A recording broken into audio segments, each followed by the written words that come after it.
Hello there, ladies and gentlemen.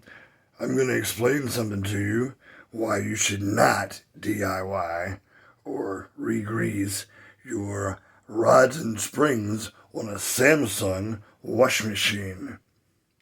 This is a sensor.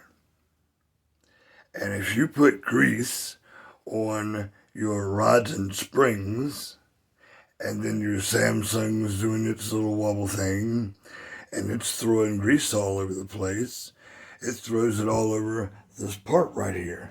This sensor is something that detects the agitation of the washing machine under the bottom.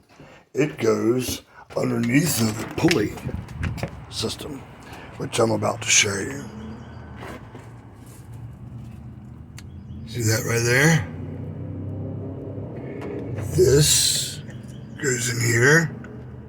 This sits up in here like so.